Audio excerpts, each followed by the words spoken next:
Hey folks, it's Faye Johnston here from The Shaman in the Garden, also at fayejohnston.com. I'm going to talk to you today about offerings for the plants. So in terms of plant spirit healing or plant spirit communication, when we want to connect on a deeper level with a plant, when we want to kind of really reach out and get to know a plant, it's a really good habit to get into to offer something to the plant.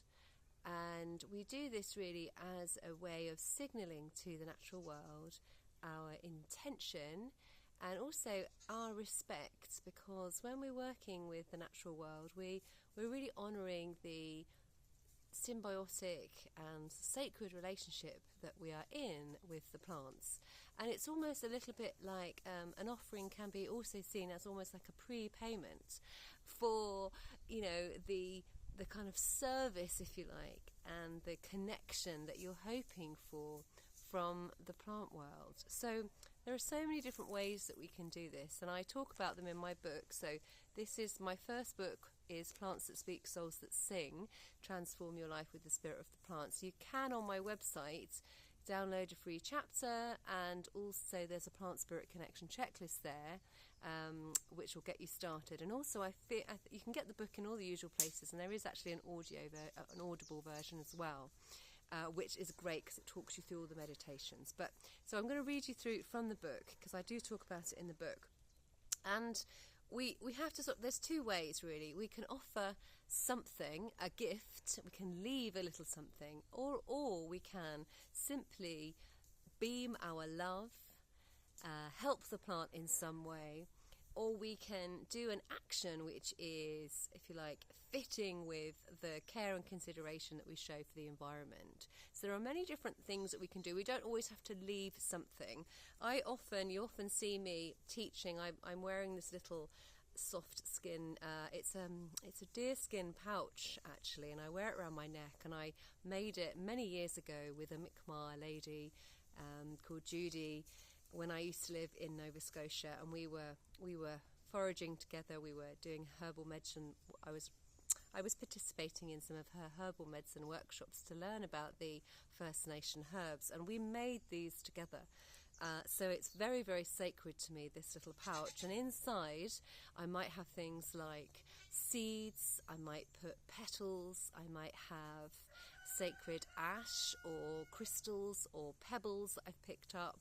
I might also, anything that I've maybe perhaps had with me in ceremony that's sacred, crystals, that sort of thing, often goes in my pouch and might be distributed around the garden when I feel like it. Also, I mentioned seeds. Now, I'm a gardener and I often have many, many seeds. I'm going to show you some here that I've got in this bag. There's lots of there's mainly bean and pea and lots of different flower seeds. And I always have many of these on hand because seeds go out of date. They don't often last. And sometimes, if I'm not sure of the viability of the seed, I think, well, you know what? I can't necessarily put that in my vegetable garden because I need to depend on something that's going to grow.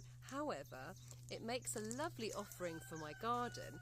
And what happens over time is you actually see funny plants popping up, or strange plants, or plants in strange places popping up all over the place, and you think, how did that get there? And I know that it's part of an offering that I've been offering the garden and sharing, if you like, with my love, all of these individual plants. I often have things like, so this is a lavender buds, for example. I often have these in my pockets, or I might, you can't see that, but that's some sacred cedar that I also have. So you might also want to leave holy water with the plant. You might want to simply water a plant and say, feel into what does this plant really need? Oh, I know.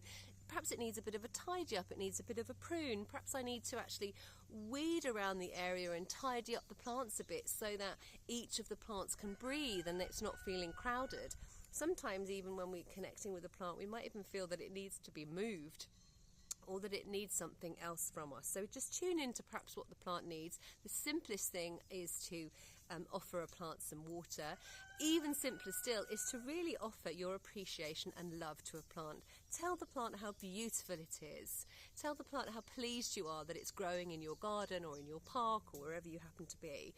So I feel like appreciation and thanks go a long way, because obviously that really is coming from the heart space. So we don't need to worry that we're not always carrying seeds and gifts and lovely things in our pockets. We can simply offer our love and appreciation. And likewise, if you're a Reiki practitioner like I am, we have the greatest gift that we can offer the plants. We can spend a few moments simply offering Reiki, beaming Reiki to the plant. We don't even have to touch the plant. We can simply beam Reiki and send Reiki, this beautiful high frequency. So other ideas for you if you want to leave items. So I've mentioned flower petals, milk and honey. Milk and honey and sugar. Goodness. These were, years ago I had the great honour of working with a African shaman called Malidoma Some, who has since left this realm, but he would always say milk and honey, sesame seeds, offerings to the plants, and they were actually really beautiful offerings. So depending what you have in your pantry, you might like to offer those things too. Olive oil as well, seeds, corn, things which you feel, things which actually are important to you and feel connected to you. That's why for me seeds and flower petals I feel are really part of, they feed me, they're part of my life, and so that's why I like to offer them, because I'm offering something that has meaning for me. When I was first learning about plant spirit medicine, I was doing some workshops with Elliot Cohen. He's the author of Plant Spirit, I think he's the author of Plant Spirit Medicine, and he would always talk about us leaving corn. But you see, for me in the UK here now in Scotland, corn isn't such a sacred plant here for us as it would have been when I was living in North America. So, tune in if it doesn't feel right. If just because somebody said, oh, you need to offer this to a plant, you need to offer tobacco. He would talk about offering corn and offering tobacco. And again, here in the UK, we don't give tobacco the same sacred connections that you perhaps do in North America. I did used to. That used to be, in a way, that used to be my plant of choice, always tobacco. And then I started growing my own tobacco because I thought, well, I want to be offering something that I've grown. I don't want to be offering something that's commercially made, and so on. So again, you've got to really feel your way with it. There isn't a prescription about this is what you need to offer a plant. Offer the plant, your love. Give it a hug. Read it a poem. Make up a song. Do a little dance to the plants. These are all the things actually that I do in my garden to bring joy, to raise the frequency, to create an ambience of love and high frequency. That this is what the plants give us. So it's really lovely as a way of respect to honour that connection by offering something back. So lots of people, I think back in the day, we used to say, oh, leave a penny, a copper penny, or leave some chocolate. I feel like you have to be